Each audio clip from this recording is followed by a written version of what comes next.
Halo guys, apa kabar kalian semua? Semoga kalian selalu sehat-sehat saja. Dan pada video kali ini saya mau membagikan sedikit pengalaman saya kepada teman-teman sekalian, yang mana saya mendapatkan sebuah permasalahan, yaitu kendaraan tidak bisa di starter, tipe kendaraan Dutro 130 HD. Dan ini troubleshootingnya bisa diaplikasikan juga kepada Dutro 110 ya, yang 12 volt ini. Nanti 24 volt saya juga bisa tampilkan untuk melakukan troubleshooting karena tidak jauh beda ya.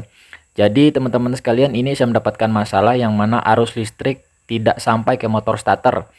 Jadi saya cek motor starter, ternyata masih aman, masih sehat, tidak ada kerusakan. Yang bermasalah hanyalah pada elektrikalnya guys.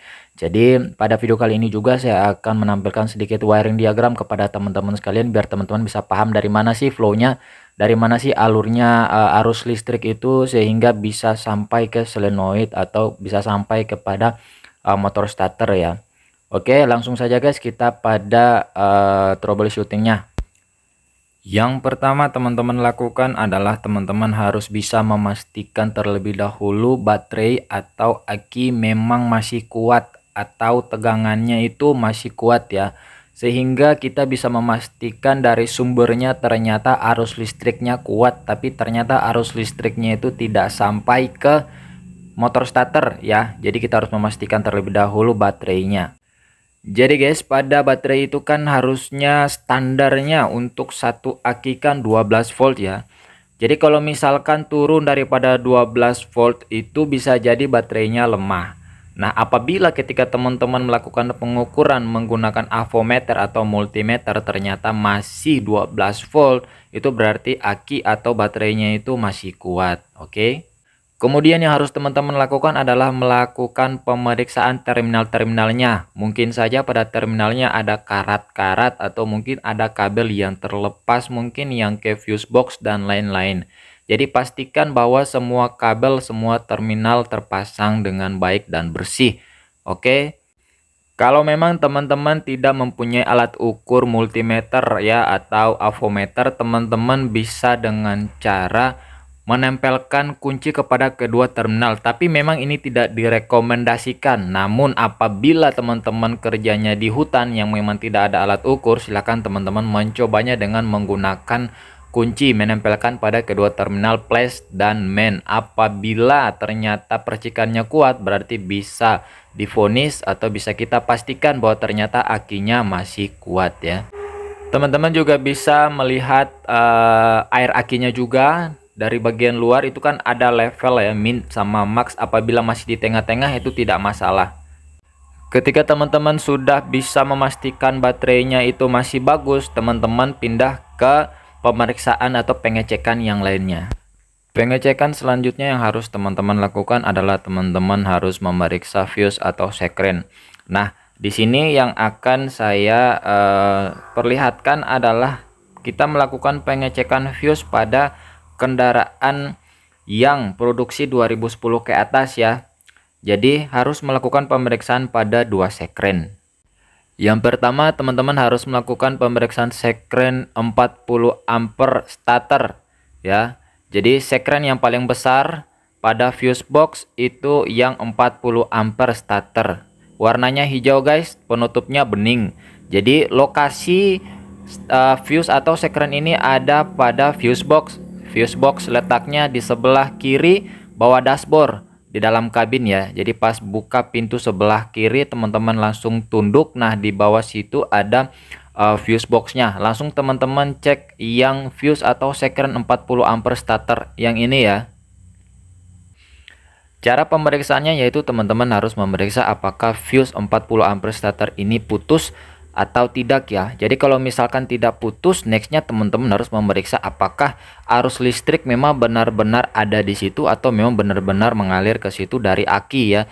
Jadi pemeriksaannya menggunakan test pen guys, atau menggunakan avometer juga bisa. Dan kalau memang ada arus listrik dan fuse-nya juga tidak putus, berarti otomatis arus listrik selanjutnya akan menuju ke relay ya. Jadi itu sebagai arus standby guys. Jadi itu sebagai arus standby yang mana nanti akan menghubungkan arus listrik ketika kontak poin terhubung ke arus listrik dari 40 ampere starter ini pada relay, kemudian akan menuju ke motor starter. Nextnya adalah teman-teman harus memeriksa sekren atau fuse 20 ampere ya. Jadi ada dua fuse yang harus teman-teman periksa tadi ya. Yang pertama sudah teman-teman lakukan pemeriksaan untuk 40 ampere starter ya.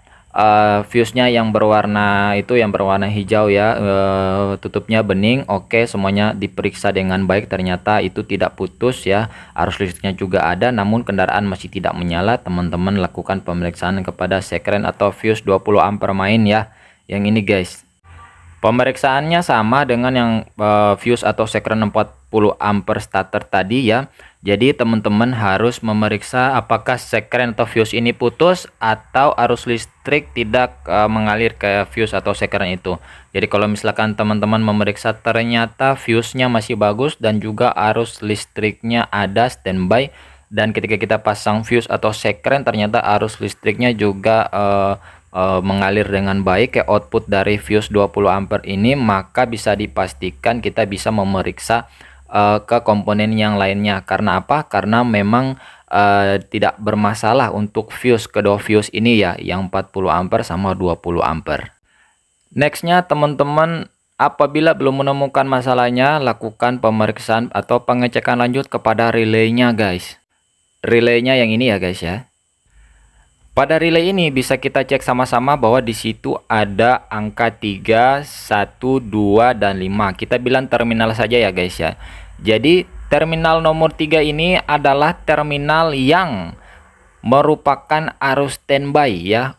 Outputnya itu dari fuse 40 ampere yang tadi teman-teman cek, atau yang berwarna hijau tutupnya bening tadi ya guys ya. Kemudian terminal yang nomor 5 itu adalah terminal yang nantinya akan menerima arus listrik daripada terminal nomor 3, yang nantinya arus listrik tersebut akan menuju ke soket solenoid pada motor starter.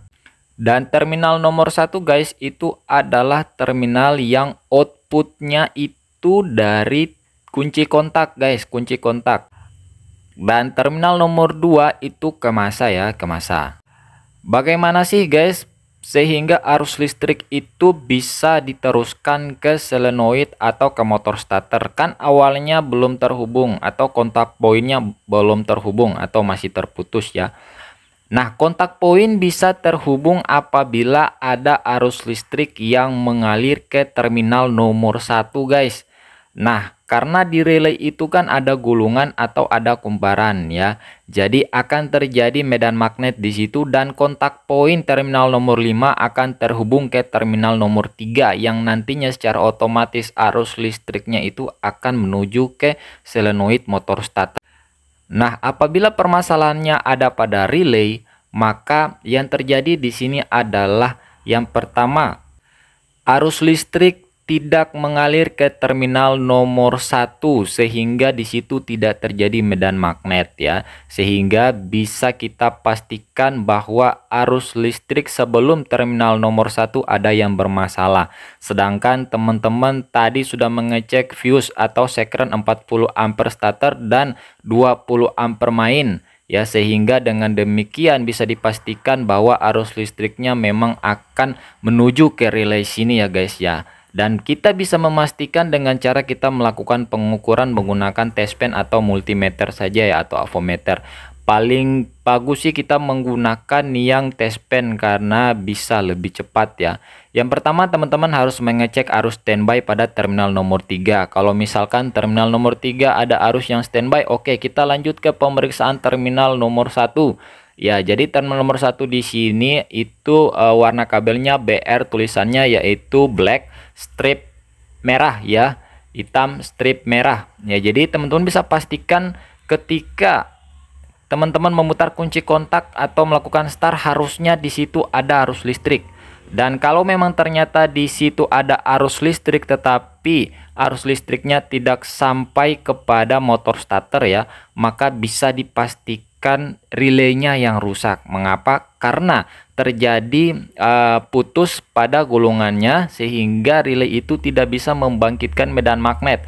Atau bisa juga teman-teman periksa massa. Jadi massa yang ada pada bodi dari outputnya terminal nomor 2 relay ya. Karena apabila tidak ada massa berarti arus listrik tidak bisa mengalir ya. Apabila teman-teman melakukan pemeriksaan dan ternyata pada terminal nomor 1 tidak dialiri arus listrik, maka bisa jadi ada kabel yang terputus dari terminal kunci kontak di dalam kabin menuju ke relay.